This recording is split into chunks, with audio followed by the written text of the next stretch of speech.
खुलुमबाय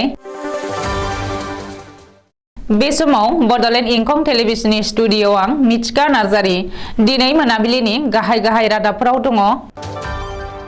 बिपिएफआ माब्लाबाबो हारियारि धोरोम आरो रावारिनि हेंथा नङा। हाग्रामा महिलारिया होनाय लाइजामखौ सोलो बाहायनानै सोरबा दुथाङा लिरदेरनानै होदों बुंदों खाम्फा बरगयारी। डक्टर हिमन्त बिश्व शर्माया इन्डियान अलिम्पिक एसोसिएशननि आफादगिरि जानो हासिगौ। आसामजों लोगोसे गुबुन गुबुन रायजोनि गं 32 गारिफोरा मेघालयआव थाबथानानै दङ। लाहौरी जानाव गिख्रंथाव अर खामनानै 200निबो बांसिन न'आ सेवहांगार। धुबुरीआव उन्दै हिन्जावसाखौ जिनाहारि खालामग्रा लांसुनियाखौ जिउ जोबजासिम जोबथेसालिनि साजा। बाक्सानि सालबारि ओनसोलाव माइ दुब्लियाव आइजोफोरखौ माइ हानाय नुनो मोन्दों। मसलपुराव लासित बरफुकननि 400थि जोनोम सानजों लोब्बा लानानै साइकेल रेली आरो लामानि नायजाब दिन्थिफुंदों। सोरखारनि बिथोन मोनोब्लानो इन्डियान आर्मिया पिअकेखौ गाग्लोबनो साखाफारा। दानिया फैदो आबुं रादाबाव।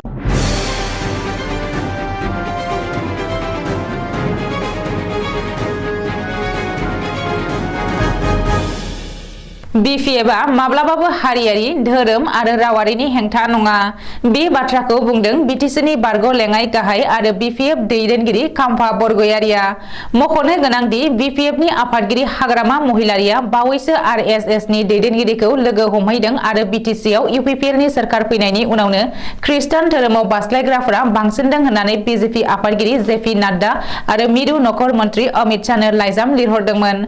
हाग्रामा महिलारिया अमित शाह आरो नाड्डानो लिरहरनाय लाइजामा ससियेल मिडियायाव भाइरेल जानायनि उनावनो बिटिआरआव धोरोमनि दुंहाव राजखान्थि सोलिफुदों। बे समावनो बिपिएफआ माब्लाबाबो हारियारि धोरोमारि आरो रावारिनि हेंथा नङा। बिपिएफआ हाग्रामा महिलारिनि दैदेननायाव बिटिसिआव 15 बोसोर सोरखार सालायदों आरो बे 15 बोसोराव हाग्रामा महिलारिया गासैबो धोरोमारि गासैबो हारि हारिसाखौ लानानैनो जौगाथायनि खामानि मावबोदोंमोन होननानै खाम्फा बरगयारीया ससियेल मिडियानि गेजेराव दाबि खालामदों।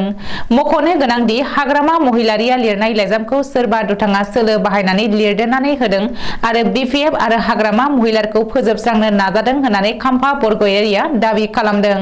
बबेखानि बिपिएफ आरो हाग्रामा महिलारिखौ फोजोबस्रांनो माखासे मानसिफ्रा सोलो बाहायगासिनो। हाग्रामाया आरएसएसखौ लोगो हमहैनाय समावनो फोजोबस्रांनो नाजानाय सोरबा दुथाङा बाहागो लाफादोंमोन जानांगौ होननानैबो खाम्फा बरगयारीया बुंदों। बबेखानि नखर मन्थ्रिनो गथायनाय लाइजामाव खृष्टान धोरोमारिफोरनि सायाव लिरनायनि बागै हाग्रामा महिलारिया मिथियामोनबो जानांगौ होननानैबो खाम्फा बरगयारीया बुंदों। आसामनि गिबि मन्त्रि डक्टर हिमन्त बिश्व शर्माया इन्डियान अलिम्पिक एसोसिएशन एबा भारतारि अलिम्पिक सन्थानि आफादगिरि जानो हासिगौ।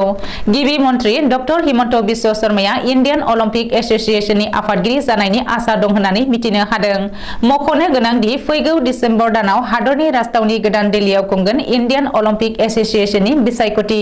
बे बिसायख'थियाव आसामनिफ्राय गिबि मन्त्रि हिमन्त बिश्व शर्मायाल' भट होनो हागोन।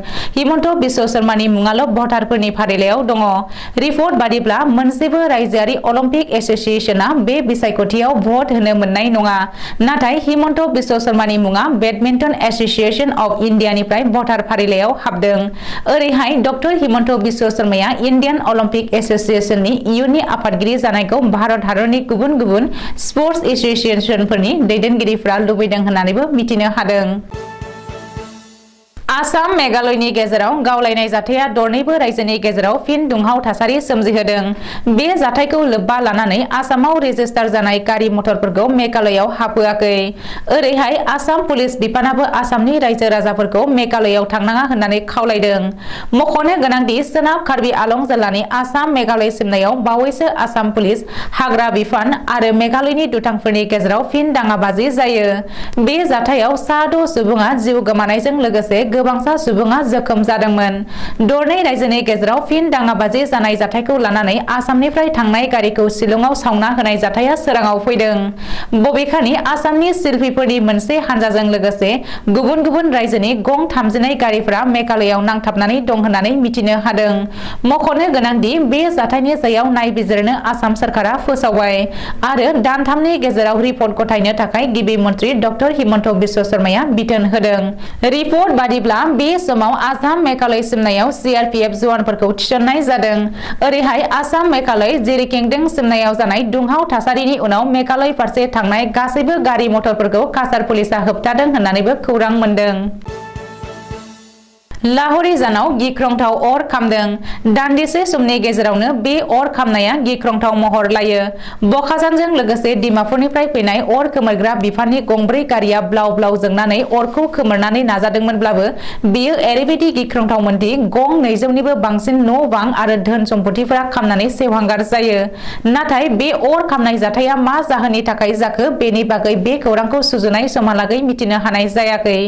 रिपर्ट बादिब्ला बे अर खामनाय जाथायाव गोबांथार फालांगियारि फसंथानफोरजों लोगोसे गं 200निबो बांसिन न' बां आरो लाख लाख रांनि सम्पथिफोरा सेवहांगार जायो। ओरैहाय कटकुटी पुलिसा जाथायसालियाव थांनानै बे गिख्रंथाव अर खामनाय थावनिखौ नायहैयो आरो बे जाथायनि सायाव नायबिजिरनो जागायो होननानै खौरां मोन्दों।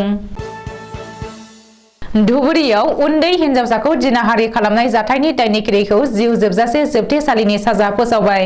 जिउ जोबजासे जोबथेसालिनि साजा फोसावजानाय लांसुनियाखौ आमजान आली होननानै सिनायथिनो हादों। धुबुरी डिस्ट्रिक्ट एडिशनेल सेशन कर्ट आरो स्पेसियेल जाज पि काकतिनि बिजिरसालिया जारिमिनारि राय होनानै लांसुनिया आमजान आलीनि हेंथायै बे साजाखौ फोसावदों। मख'नो गोनांदि धुबुरी जिल्लानि बेन्दोंआव थानाय तामारहाटनि तुतुरामारियाव जादोंमोन रायजो नाङै सोमावग्लुंनाय बे जिनाहारि खालामनाय जाथाया। बे जाथायाव 8 बोसोर बैसोनि सासे उन्दै हिनजावसाया आमजान आलीनि आखायाव बोलि जानांदोंमोन। बै समाव तामारहाट थानानि असि जयन्त दासआ बे जाथायनि सायाव नायबिजिरनानै बिजिरसालिनो चार्जशीट गथायदोंमोन।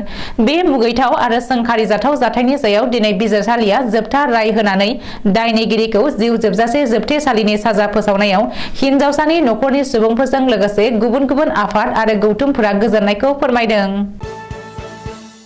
बे समाव दुब्लि बारियाव जेरैथिंबो माइ आबाद माइ मोननायनि बोथोर।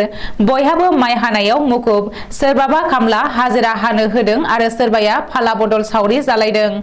माइ हानाय खामानिखौ खालि हौवाफोराल' नङा बर' आइजोफोरखौबो हौवाफोरजों समान समानै माइ आबाद दिखांनायाव मुखुब जानायखौ नुनो मोननाय जादों।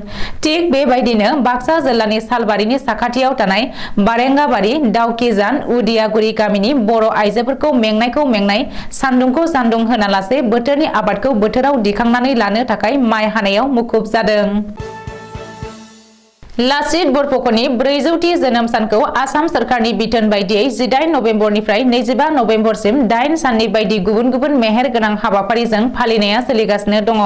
हाबाफारि बायदियै 23 नबेम्बर खालारखालि लाचित बरफुकननि जोनोम सानजों लोब्बा लानानै बाक्सा जिल्लानि सदर मसलपुराव बाक्सा जिल्ला खुंथायनि बानजायनायाव साइकेल रेली आरो लाचित बरफुकनआ सरायघाटनि दावहायाव मुगलफोरखौ फेजेननानै होखारहरनायखौ लानानै मसलपुराव गोजौ फरायसालिनि गेलेग्रा फोथाराव मोनसे लामानि नायजाब दिन्थिफुंनायखौबो नुनो मोनो।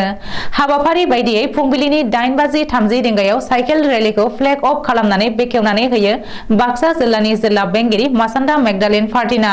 बे साइकेल रेली हाबाफारियाव बाहागो लायो फारियै बाक्सा जिल्लानि जिल्ला बेंगिरि मासान्दा मेगदालिन फार्टिन, एसपि राजेन सिंह, एडिशनेल कमिशनार निजोरा ब्रह्म, मसलपुर सार्कोलनि बिफानारि मनज कुमार दले मोनहा। बे साइकेल रेलीआव मसलपुर सदरनि सिङाव थानाय गुबुन गुबुन फरायसालिनि फरायसुला फरायसुलिफोरखौबो बाहागो लानायखौ नुनो मोनो। लोगोसे फुंनि 10 रिंगानिफ्राय मसलपुर गोजौ फरायसालिनि नब्लां न'आव बाक्सा जिल्लानि सिङाव थानाय गुबुन गुबुन फरायसालि फारियै JNP Udalguri, Eklavya model residential school Dalbari, जफादों हाई स्कुल, निकासि एचएस स्कुलजों लोगोसे गं 41 गुबुन गुबुन फरायसालिनि फरायसा फरायसुलिफोरनि गेजेराव नायजाब दिन्थिफुंनाय, मोसानाय, सावगारि बोनाय आरो सोंगाब सोंनाय बायदि बादायलायनायखौबो नुनो मोनो। इन्डियान आर्मीनि नर्दार्न कमान्डनि लेफ्टिनेन्ट जेनेरेल उपेन्द्र द्विवेदीआ मंगलबार खालि बुंदों दि आथिखालाव भारत सोरखारनि बिथोन मोनोब्लानो इन्डियान आर्मीआ पाकिस्तानजों आवग्रिजानाय काश्मीर एबा पिओकेखौ लाफिननो थाखाय साखाफारा जानानै दङ। जायखिजाया समावनो भारत सोरखारनिफ्राय बिथोन मोनोब्लानो इन्डियान आर्मीआ पिओकेखौ गाग्लोबगोन आरो पाकिस्ताननि आखाइनिफ्राय उदां खालामफिनगोन।